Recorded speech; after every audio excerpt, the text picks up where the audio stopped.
आज हम आपको सुख सागर में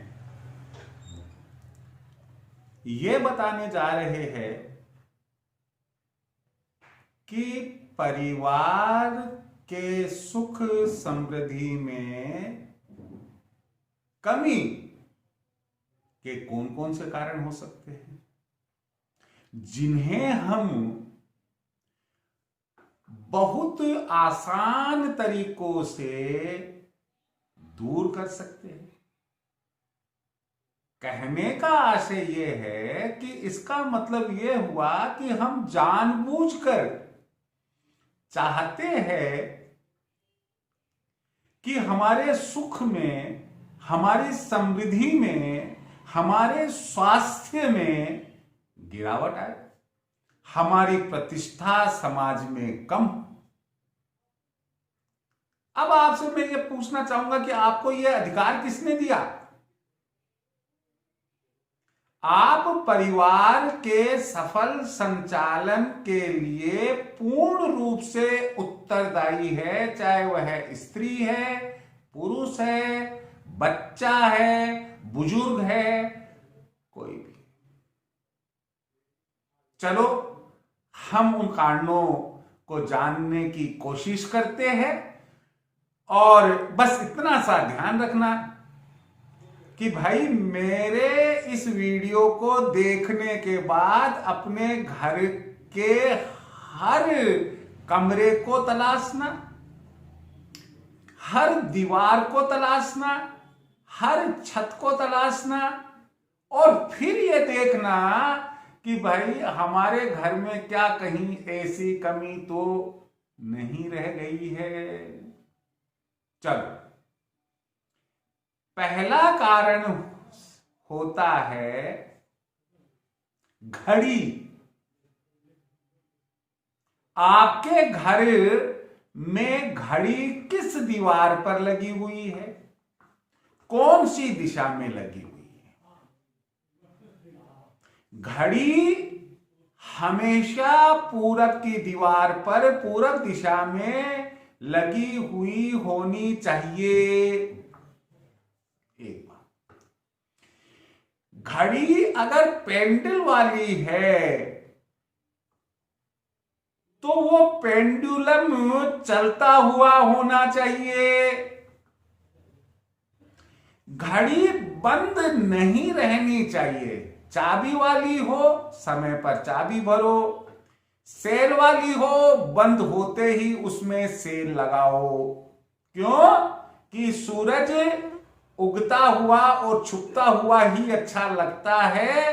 कभी भी तालाब के पानी की जैसे वो एक जगह स्थिर नहीं रहता, नहीं सड़ांध यानी कि बदबू मारने लग जाता है।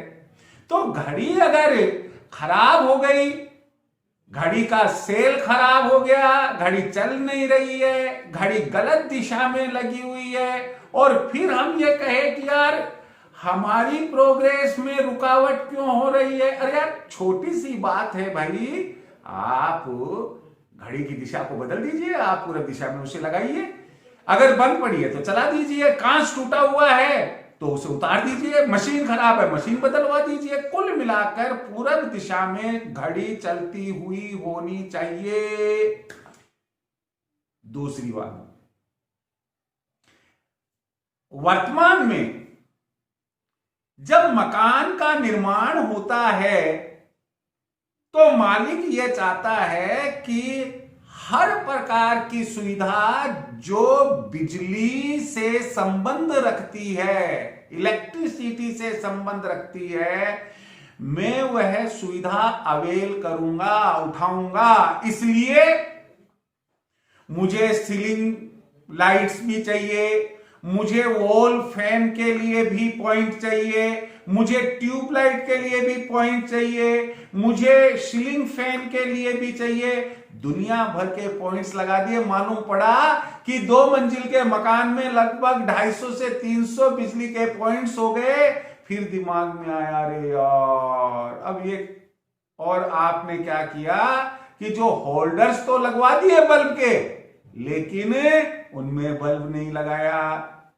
मानकर चलिए ऐसी स्थिति में आपके घर में नेगेटिव एनर्जी का प्रवेश होगा। ये अनदेखी एक ऐसी बीमारी है जो परिवार को झगड़े में, सुखी परिवार को झगड़ालू परिवार में बदल देती है, मतभेद होने लग जाते हैं। इसलिए घर में देखो कहीं कोई होल्डर खाली तो नहीं पड़ा है, आप झूठ मूठ का छोटा सा आधा वाट का बल्ब एलईडी एलसीडी लाकर लगा दो उसमें, और यदि कोई बल्ब फ्यूज हो गया, कोई ट्यूबलाइट फ्यूज हो गई, कोई ट्यूबलाइट झपक झपक झपक कर रही है, अगर आपकी जिंदगी भी ऐसे ही झपक झपक झपक करने लग जाए तो कैसा लगेगा आपको? हाँ, आपको कदापि अच्छा नहीं लगेगा। आपकी जिंदगी बंद हो जाए और फिर उसको, शरीर को वहीं रख लिया जाए तो कैसा लगेगा? अच्छा नहीं लगेगा। बल्ब फ्यूज हो गया, उतार दो, फेंक दो, नया लगा दो। ट्यूबलाइट झप झप कर रही है, उतार दो, हटा दो, नहीं लगा दो। तो कम से कम नेगेटिविटी से तो बचेंगे। तो ये आपको ध्यान रखना है लाइट पॉइंट्स के बारे में। चलो अब अपन किचन में चलते हैं। ये जो किचन है ना, किचन, ये किचन नहीं है, की पॉइंट है। अर्थात जो गृह स्वामिनी होती है उसके जीवन से सीधी सीधी संबंध रखती है रसोई। अगर रसोई में टूट फूट हो रखी है, कैसे? कई कई जगह से कलर उतर गया, हम पुताई कराते हैं और 4-5 साल हो गए पुताई नहीं कराई। कई जगह से प्लस्तर पपड़ी दे गया, गिर गया, हम ध्यान ही नहीं दे रहे हैं। रसोई की खिड़की का पल्लर टूट गया, हम ध्यान ही नहीं दे रहे हैं। कुल मिलाकर अगर रसोई में किसी भी प्रकार की टूट फूट है तो आपका कर्तव्य बनता है आप उसको तुरंत रिपेयर करवाएं, यानी कि उसकी मरम्मत करवाएं और उसे सुव्यवस्थित करें। जितनी सुव्यवस्थित होगी उतनी सकारात्मक ऊर्जा आपके घर में आएगी, गृह स्वामिनी वह स्वस्थ रहेगी और घर में परिवार का हर सदस्य सुखी रहेगा। चलो यही बात अगर हम शौचालय पर लागू करें तो कैसा रहेगा?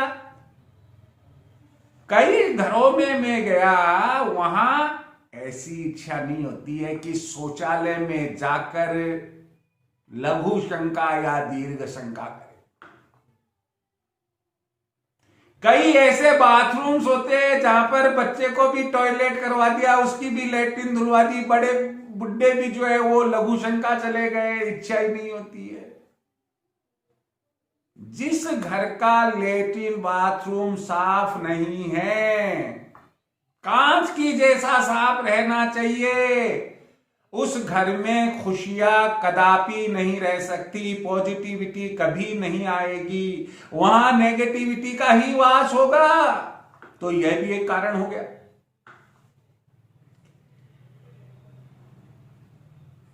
आज मैं अगला कारण जो बताने जा रहा हूं उसमें भी परिवार के सब सदस्यों की महत्वपूर्ण भूमिका है। बच्चा जिस कमरे में पढ़ रहा है, आपने देखा कोनों में ऊपर छत पर जाले लगे हुए हैं।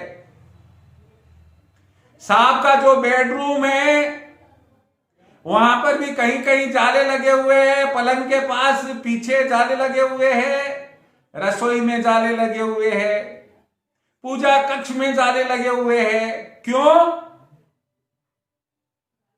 कि आज मुझे कहते हुए बहुत बुरा लग रहा है कि हर इंसान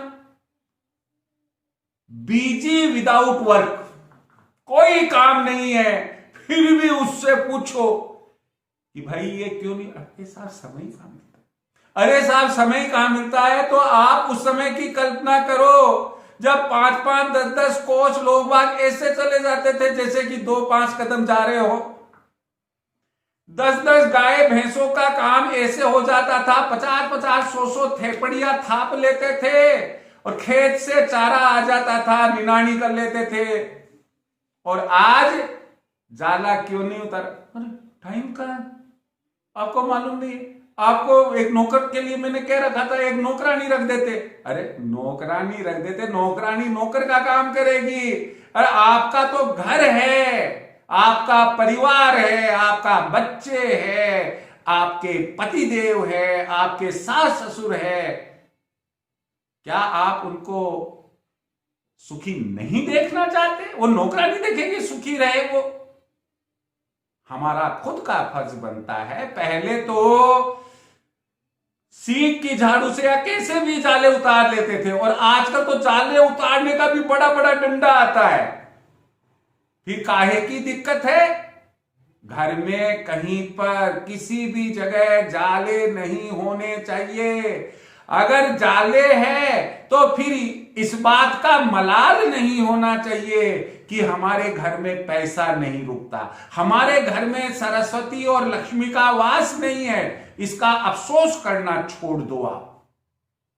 अतः ये जो मैंने कुछ कारण बताए कि जिससे हमारे परिवार की सुख समृद्धि आरोग्यता इन सब पर बुरा यानी कि नेगेटिव प्रभाव पड़ता है, मेरा आपसे यही कहना है कि जितनी जल्दी हो सके इनमें से कोई भी काम अगर कारण है उसे रिमूव कीजिए, दूर कीजिए। मैं अपना अंतिम विचार, अंतिम कारण एक और आपको बता ही देता हूं कि घर में आप अटाड़ा सटाड़ा इकट्ठा ना करें। कई बार वो अटाड़ा सटाड़ा ऐसी जगह इकट्ठा करने में आ जाता है जहां पर पवित्रता रहनी चाहिए, जहां स्वच्छता रहनी चाहिए, जहां भगवान का स्थान होना चाहिए, जहां जल या अग्नि का स्थान होना चाहिए, और वहां हम अटाड़ा भर देते हैं। जूते नहीं पहने, जूते रख दिए, कोई चप्पल टूट गई वो रख दी, कोई मिक्सी खराब हो गई वो पटक दी, साइकिल का टायर ट्यूब कुछ भी रख दिया, चेयर टूट गई, टेबल टूट गई वो रख दी। अरे भाई ये अटाड़ा सटाड़ा अपने को कुछ भी नहीं रखना है, दरिद्रता का वास होता है। फिर भी अगर आप ये चाहते हैं भाई कि महीने में एक बार, 2 महीने में एक बार, 3 महीने में एक बार हम इस अटाड़े सटाड़े को निकालेंगे, किसी कबाड़ी को दे देंगे, तो मैं आपको उसका एक रास्ता बता देता हूं। और वो रास्ता ये है कि जो दक्षिण पश्चिम कॉर्नर होता है आपके प्लॉट का, उसमें एक छोटा सा कमरा बनवा लो आप। हमारे गांव में तो हटेड़ी भी बोलते थे उसको। और उस कमरे में आप जितनी अटाड़ा सटाड़ा है वो सारा भर दो। क्यों?